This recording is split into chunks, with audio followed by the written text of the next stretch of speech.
Oh, man, thank you. This is awesome. It really is. Never envisioned when I left Homestead, Pennsylvania, which is 10 minutes east of Pittsburgh, downtown Pittsburgh, never knew that I would end up at Eastern Michigan, let alone where the heck Ypsilanti was at. Didn't even know how to spell it. But Eastern Michigan was the only school to offer me a Division I scholarship, just like Michael Turner mentioned with NIU.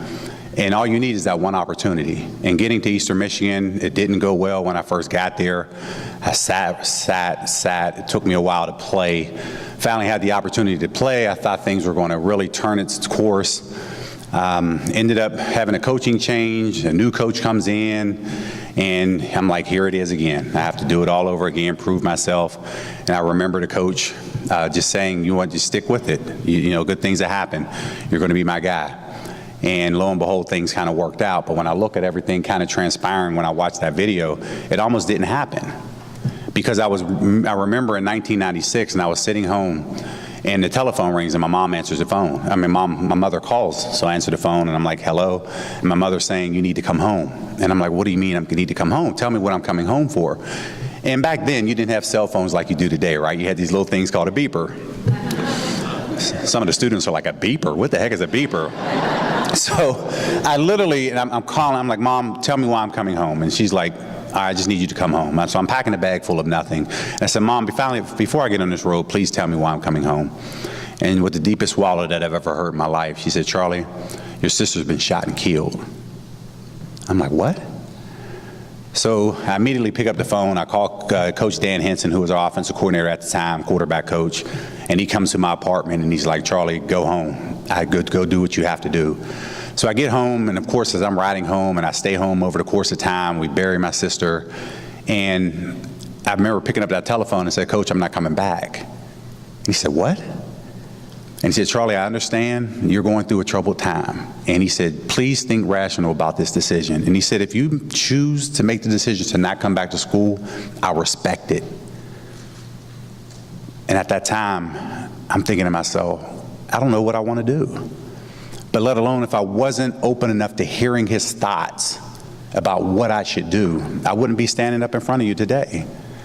And at that point, he said, you need to come home. You need to come back. Your family's waiting on you at Eastern Michigan. They embraced me back with open arms, and from there, he sat me down and he said, Charlie, this is your time. If you listen to what I have to say, coach, work your butt off, you'll have an opportunity to change your family's life. And lo and behold, that happened.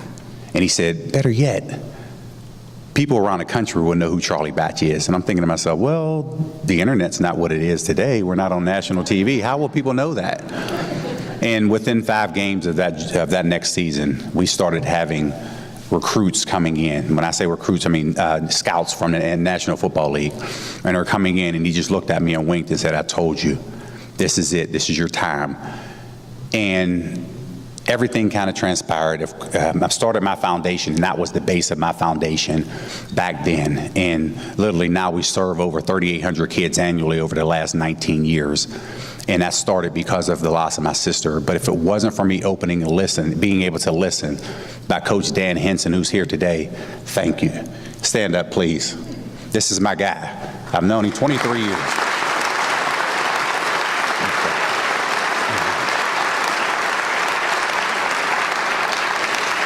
So literally, I've known him 23 years. He's like a father to me.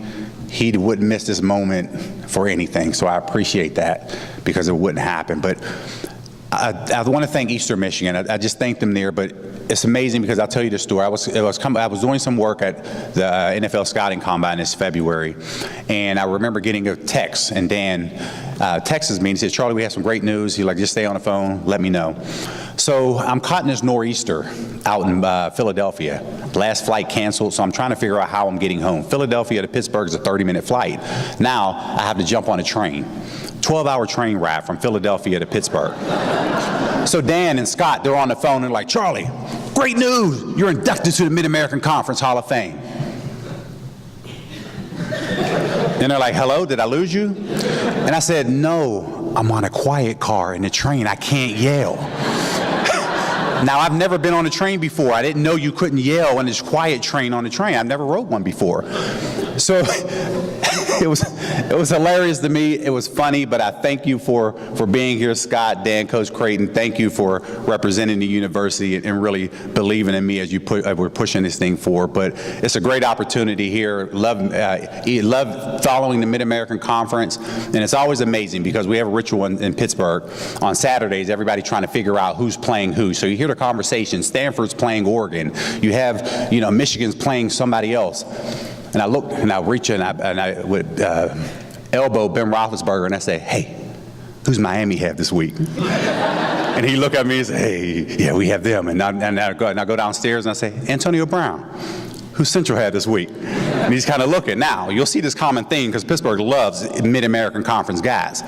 So all of a sudden, I go to James Harris and I say, "Who's Ken have this week?" He's looking at me laughing, and then I finally go to Sean Sweesom, who's up Bowling Green. And he was, he's telling me who he had. It's an unbelievable story when you hear Mid-American Conference, but to be able to go out and represent the MAC, it was always special to me because I wanted to make sure that everybody knew what was going on in the MAC conference. So being a quarterback, let alone coming out of the Mid-American Conference in 1997, it wasn't easy. It's not easy at all. But to stand up here and be a pioneer, to go out there and prove that a quarterback can make it in the National Football League from the MAC conference, that helped open up the doors to people like Byron Leftwich, Chad Pennington, Ben Roethlisberger, Bruce Gradkowski, all of these MAC quarterbacks. And Pittsburgh Steelers were the first team to have 3 MAC quarterbacks on the roster at the same time. Myself, Ben Roethlisberger, Byron Leftwich. Byron was at Marshall, if you didn't know. That was when Marshall was in the MAC at that time. So it's just truly a blessing to be able to have it and have this opportunity here to be a part of this. So I thank you for everything. But last but not least, I want to thank my wife, Latasha. She's put up with me for 16 years. And trust me,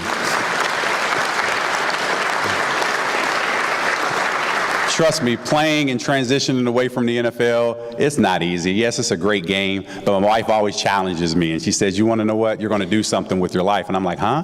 She's like, "No, I don't care if you play football." She said, "You need to go back and finish what you started." Last March, she signed me up for an accelerated program at Robert Morris, and she said, "You're going to go back and get your master's." And I ended up doing that in 10 months. So I thank you for pushing me to go back out there. But here's what I want to leave you with for all my student athletes. Here's an opportunity for you. It's a quote by Ralph Waldo Emerson. And it's a quote that says, "Do not go where the path may lead. Go instead where there is no path and leave a trail." I can't sit up here and tell you what it's going to take for you to become a 15-year NFL veteran. All you know is there's a right way and there's a wrong way. Always go out there and represent your family, represent your university, and you go out there and represent this conference. Thank you.